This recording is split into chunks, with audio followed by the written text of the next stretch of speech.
আপনার ঘরে ডিম আর পাউরুটি আছে তো? তাহলে কিন্তু মজাদার এই নাস্তাটা আপনি বানিয়ে নিতে পারেন। হ্যালো এভরিওয়ান, কেমন আছেন সবাই?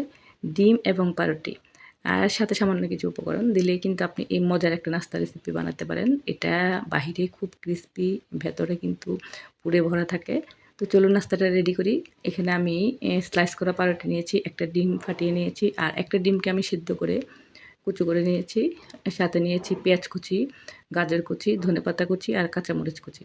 তো কাঁচামরিচটা আমি ২ টো কাঁচামরিচ নিয়েছি। যেহেতু আসলে বাচ্চারা যদি খায় তাহলে কিন্তু দেখা যাবে কাঁচামরিচের ঝালটা বা ঝাল জিনিস বাচ্চারা হয়তো পছন্দ করে না। এর জন্য আমি মরিচের পরিমাণটা খুব কম দিয়েছি। এটা কিন্তু বাচ্চারা বেশ পছন্দ করবে, বড়রা তো করবেই। তো এখন চলুন সরাসরি রান্নায় চলে গেলাম। আমি চুলায় একটা কড়াই বসিয়ে তার মধ্যে কিছুটা সাদা তেল দিয়ে তার মধ্যে যে পেঁয়াজ কুচি আর গাজর কুচিটা রেখেছিলাম সেটা দিয়ে দিলাম।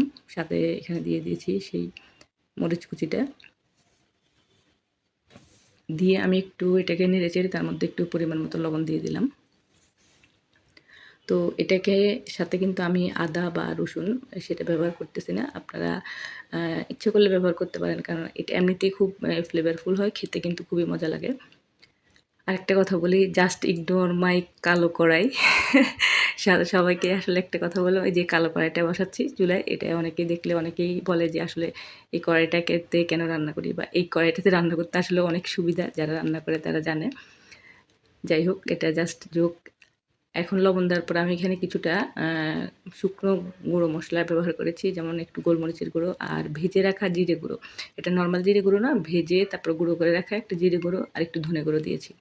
আর এখন দিয়ে দিয়েছি একটু সস। এখানে ১ চামচ হলো chilli sauce, red chilli sauce যেটা, আর ১ চামচ হলো টমেটো সস। তো টমেটো সসটা আমার বাসায় তৈরি করা, সেটা এই ২ চামচ আমি সস ব্যবহার করেছি। সসটা দিয়ে ভালো করে নেড়েচেড়ে এখন আমি এখানে কুচানো যে ডিমটা রেখেছিলাম, সেদ্ধ ডিমটা, সেটা দিয়ে দিয়েছি। আর দিয়ে দিলাম ধনেপাতা কুচিটা।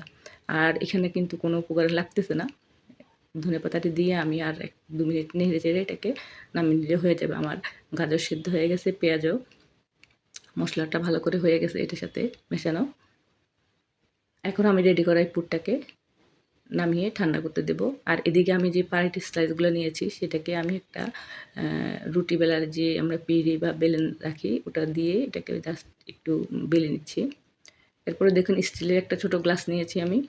সেই গ্লাসটা দিয়ে রুটির যে মাঝখানের যে সাদা অংশটা সেখানে গোল গোল করে কেটে নিচ্ছি। আর সাইডের যে অংশগুলো আছে সেগুলো কিন্তু আমি ফেলে দেব না, ওগুলো আমার কাজে লাগবে। দেখুন এখানে ছোট্ট একটা গোল রুটির মতো হয়ে গেছে। তো আসলে অনেক কিছু আছে যেটা আমরা আসলে আপনাদেরকে মুখে বলে হয়তো বোঝাতে পারি না অনেক সময়।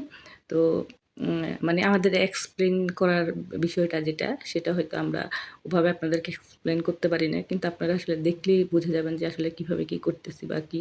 এটা খুব কঠিন কোনো বিষয় না, একদম সহজ জিনিস, যেহেতু আমরা অলওয়েজই বাসায় রান্নাবান্না করি।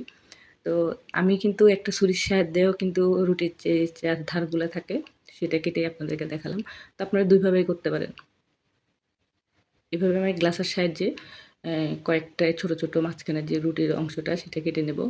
এই যে দেখুন আমি এখানে কয়েকটা কেটে নিয়েছি। আমার এগুলো রেডি হয়ে গেছে। ছোট্ট, ছোট্ট রুটির মতো হয়েছে এগুলা।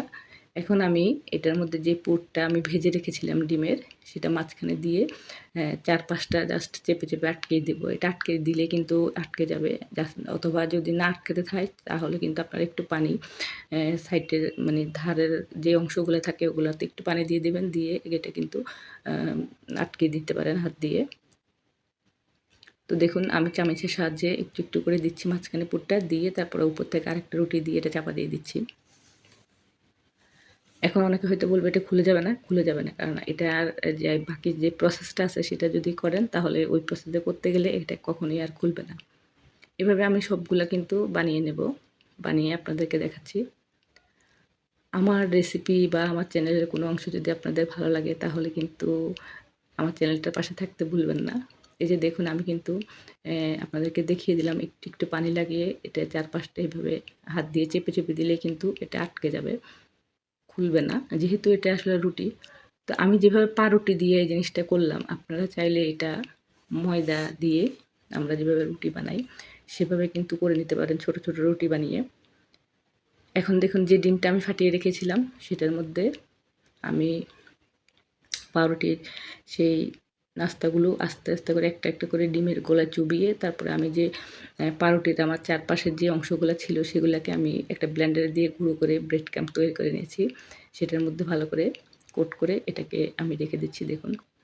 আপনারা কিন্তু চাইলে এটা দুবারও করতে পারেন। আমি একবারে করেছি কারণ একবারে এটা অনেকটা ক্রিস্পি হয়। আমি যেমন একবার ডিমের গোলা চুবালাম তারপরে ব্রেড ক্রাম্বে দিচ্ছি। আপনারা কিন্তু এরপরে ব্রেড ক্রাম্বে দেওয়ার পর আবার কিন্তু ডিমের গোলা চুবিয়ে আবার ব্রেড ক্রাম্বে দিতে পারেন। তাহলে ডাবল কোটিং হয়। কিন্তু আমি একবারে করেছি। একবারেই এটা যথেষ্ট পরিমাণ ক্রিস্পি হয়ে যায়।